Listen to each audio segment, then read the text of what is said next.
Hello, and a warm welcome to the Reform Party podcast. In last May's local elections, Reform UK had outstanding success, and we now have control of round about 10 local authorities. Now, in those local authorities, Zia Youssef has launched a number of Doge teams going through the fine detail of the background to the authority and finding out where the waste is. And so far, they've managed to unearth hundreds of millions of pounds of wasted money. As I've said many times on this podcast, Reform Wirral will not be able to take control of Wirral Borough Council until May of 2027 due to the vagaries of the local election system. But what we can do is be ready for that moment. And by that time, we should know as much as we possibly can about where the waste in Wirral Borough Council lies and what we can do about it. So we have established our own Wirral Doge team. And I'm pleased to say that I'm going to interview two of the team on the podcast today. So a warm welcome to Mark Fleming and James Cunnington. Also, I should apologise and say that we did have some technical problems recording this podcast, so you may find that the video freezes from time to time. And Mark, could you once again please just explain what the Doge unit actually is? Yeah, we're just a group of people that are looking at what's going on with the money that we have with our council. We're from an eclectic group, so they're broad range people, but we have interest and concern about how things are being run, why they're being done in certain ways, are there any benefits from it, who's benefiting, how they're benefiting, and what we can learn from how those things are done for when we get into office. And James, you're in charge of the back end, looking at finding out the secrets that are in the databases, etc. Do you want to talk about your techniques in doing that? Yeah, sure. Well, I've got a long-standing history of being very good with what's now termed as OSINT, which is open source intelligence, and gathering different bits of information from all over the place, and then bringing them together and trying to understand what's going on. And my motivation was always hear about how the Wirral is getting more and more money from government and all this money's being spent. But if you ask anyone on the street, nobody's feeling this benefit. So it's trying to understand where all this money's going, what's it being spent on, and why. So that's been my motivation for all of this. Good. And we're looking at various different areas, aren't we? I mean, the one which has been in the news recently is this Birkenhead regeneration project, which has gone so badly wrong. What have you been able to find out about that? How long have you got? If I start and then I'll hand over to James, yeah, really. But in summary, I think it's been a disaster in terms of the processes around it. Single vendor supplier. They started off with a £3 million over budget point. The monitoring officer had said it was okay just to have one vendor. The audit committee, who I went to the other week, seemed to be totally oblivious to everything or weren't told about it. Very questionable on the processes there. And then when it all came out in the middle of July, it was like, oh yeah, we're over budget, and we also need another 12 million because we spent all the money, done badly, but we still need to finish off. So the whole thing's a debacle from beginning to end, and it's let's be honest, it's public money that's been wasted, it appears, and not managed very well, to say the least. Yeah, well, I was really shocked to find out the Wirral Borough Council actually do have an audit committee. I mean, because if you go around anywhere in Wirral, you just think that there wasn't one, and so that was quite surprising, actually. Yeah, and if you look at, say, the Wirral Regeneration, it's this it's a title for several different funds. So you have things like the Levelling Up Fund, the Birkenhead Town Deal. You also have Future High Streets, and all of these different funds, they have very specific sort of designations. So obviously the High Street is for the High Street. The Levelling Up is for something else, and then the town deal is obviously for something else. They're very sort of vague names, and you find quite a lot when you look at the way these are being spent, is that they'll have a series of projects that need to be done, and then there'll be some coming from one fund, some coming from another fund, and then it sort of makes it all very complex. But obviously this was set up in the days before AI, so they thought people would just get bored and not really look into it. But I actually found it really fascinating in terms of taking all this information and specifically jigging and like AI rig to decomplexify it and say, right, here's where everything's going, and here's all the different layers in which it's going through. So that's no longer a problem, you see. So that's been a professional challenge as well, and I'm quite proud of that. In regards to Birkenhead regeneration, though, you ask anybody, the amount of money, I mean, just the levelling up fund and the town deal fund, 50 million, around 50 million pounds. We've got a population of 325,000 roughly. That's quite a lot of money per individual, and at the moment we've got it seems to have just completely wiped out the town centre. There's only a handful of businesses opening, and nobody really wants to go down there. So they've actually spent a lot of money to make the problems a lot worse. Hopefully we will see the opening and a resurgence, but how likely this is, we don't know. Yeah, I mean, this is it. And I noticed that when they found that there were £12 million over budget for this project, what they did was they took another failed project, which was the moving the market traders from where they were to a new building. They just said, oh, well, we'll use the money that we're going to use to do that and propping up this regeneration project. It's horrendous. The poor market has been told it's going to be here, and then it's going to be there, and then it's going to be here again. The guys in the market said, no, we don't want to do this. I mean, the classic one was the Argos building. They bought this Argos building. This is the council that manages surveying, and when people build an extension, they come along and make sure the quality of the extension is done right. They bought the building, and then only after that they did a survey to find that the fire doors would have to all be replaced, which will cost them millions. Yeah. They eventually then decided the Argos building isn't the right place because they can't really use it now. So but they've stripped it out. They've taken out all the interior walls and everything to make it suitable to be a market, and now they're not going to use it for a market. Oh, yeah. Well, the costs of that must be colossal. Yeah, we've got to ask the FOI on that one, really. So let's just have a look at some of the areas that you're looking at. This towns fund that you mentioned. It seems to me that it's been difficult to trace where the money's actually gone. Is that true? Oh, no, not at all. We can't see every segment of where the money's going. If you'd asked us 18 months ago, it would have taken a lot more work. But now with the IT developments and computer science developments, basically AI, we can actually map out where at least the next step on where the money's gone.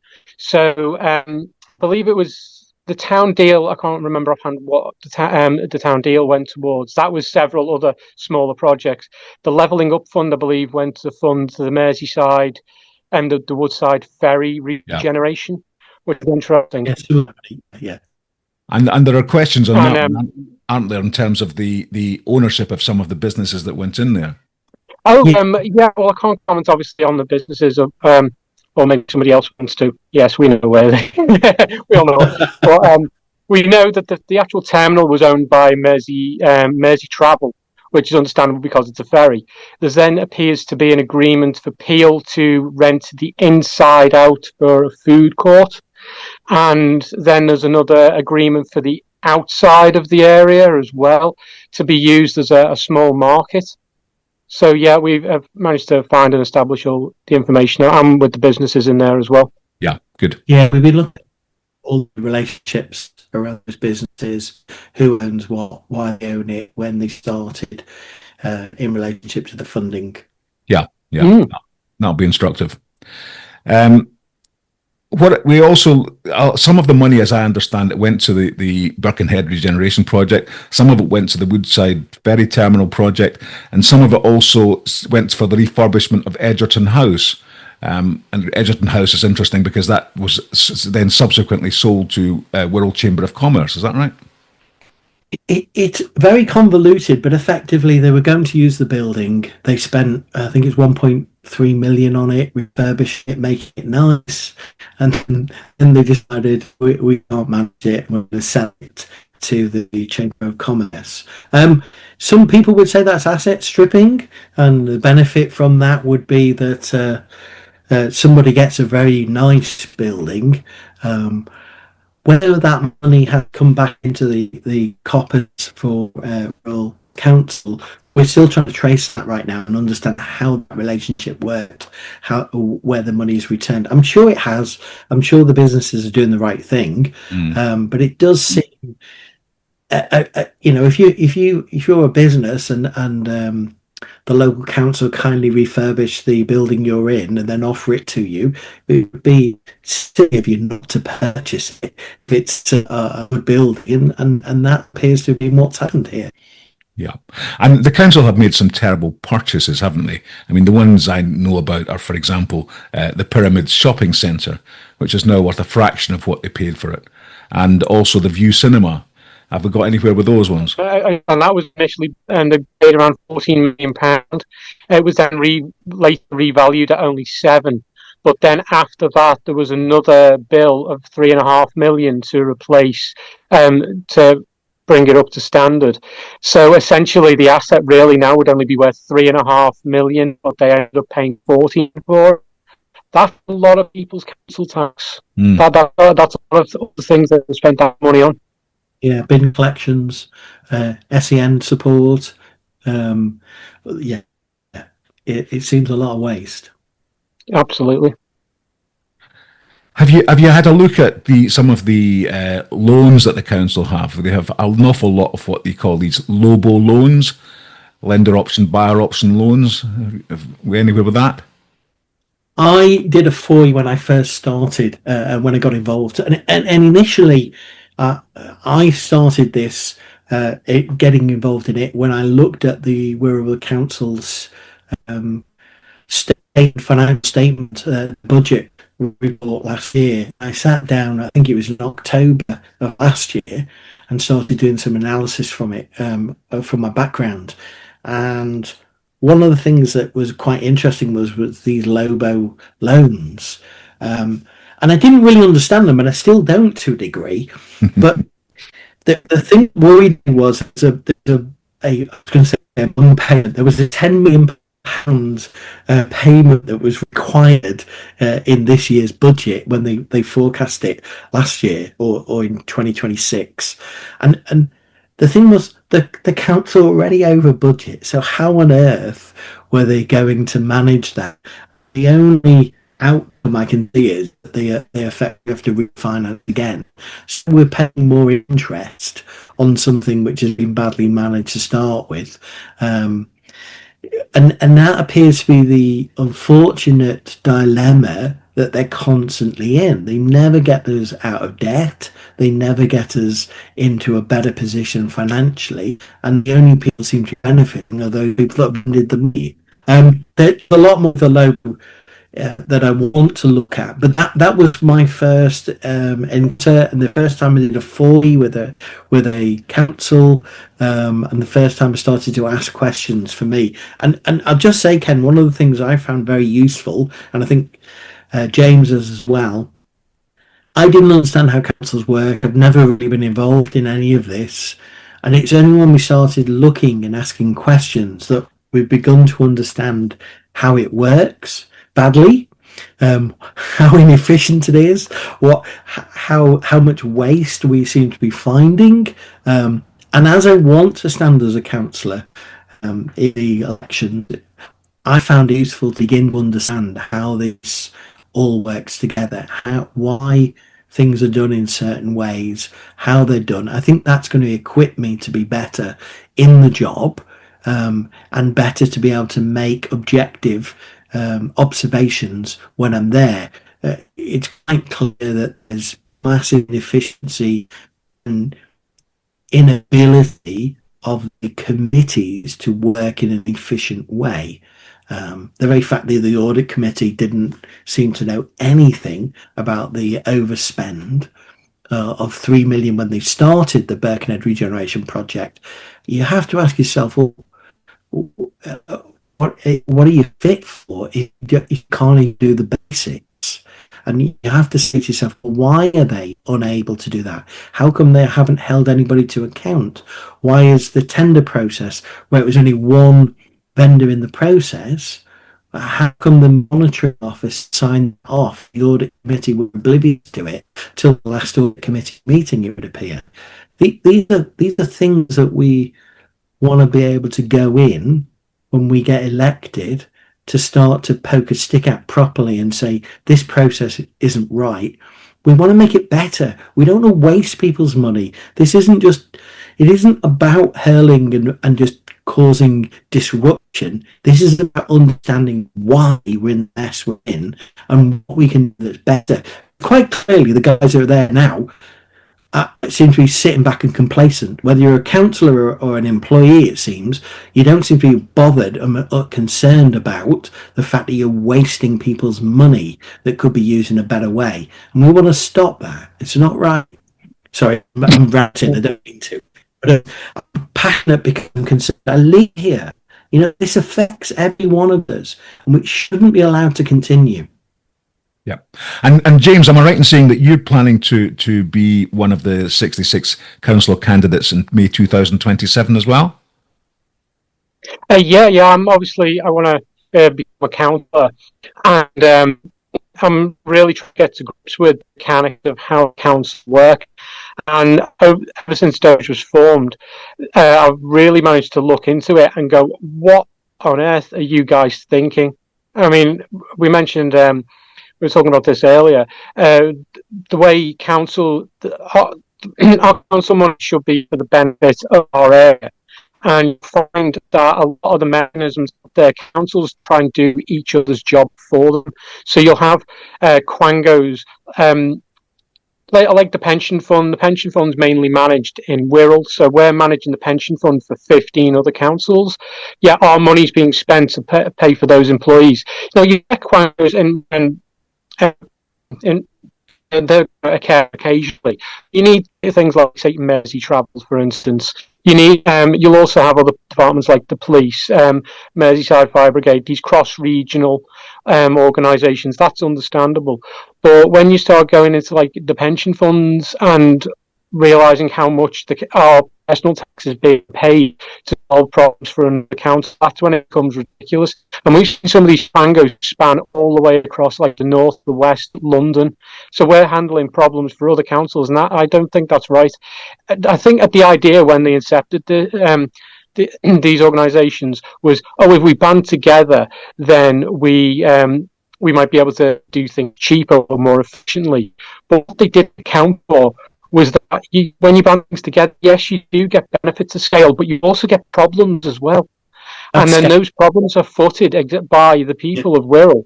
So it's starting to answer the question where our money's going, and it's like, right, that's where one of the problems is occurring.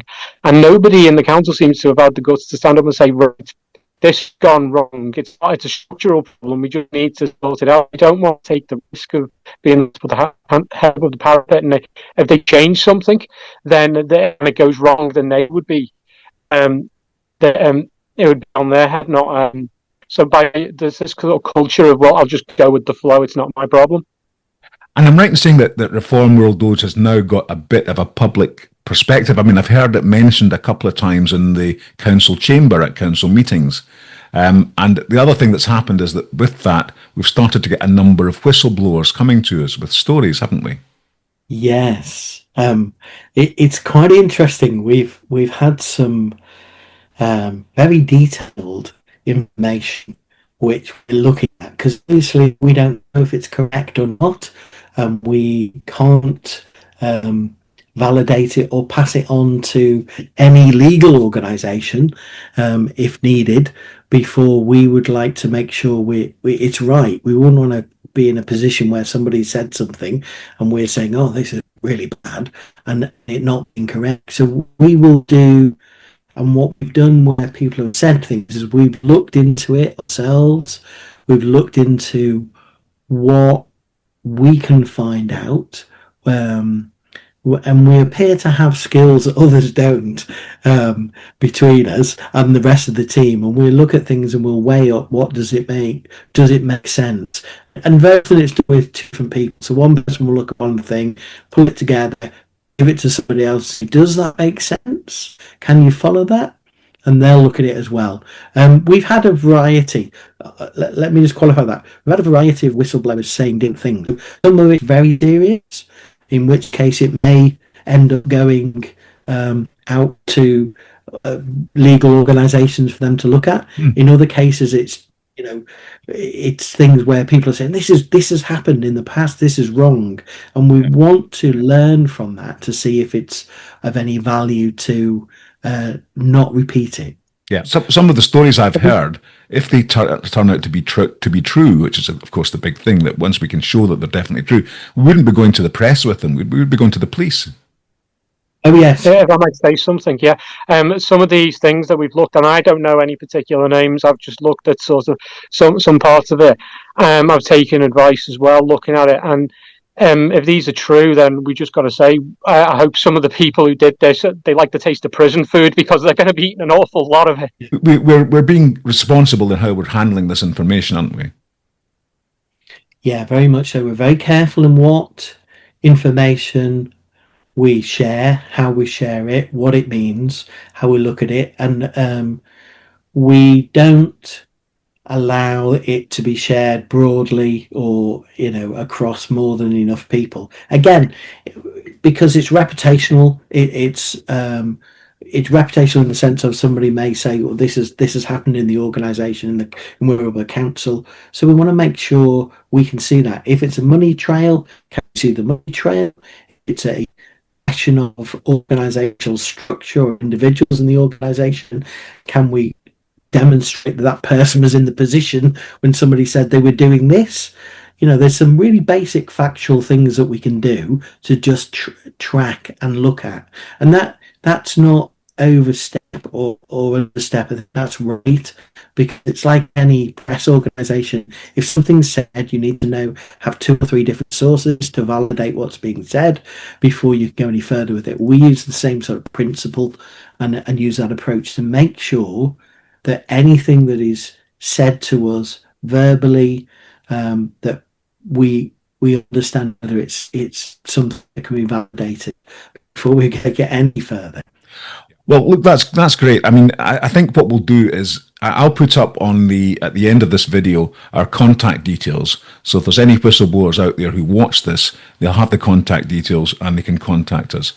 And also, I'll come back maybe in a few months' time, and we can do another podcast once some of these investigations are a bit further down the line, and we can actually be more concrete about what we can say. We'll probably have put some stuff out in the press by then too. Good. Well, look, thanks both of you for being on. I'm sorry about the technical problems that we had at the beginning, but we've got over them, and I think we've got enough there that we should be able to get it out. Anything final to say, James? No, it's a pleasure as always, Ken. Okay, good. Thanks very much, boys. Thank you. Thanks. Bye now. Bye.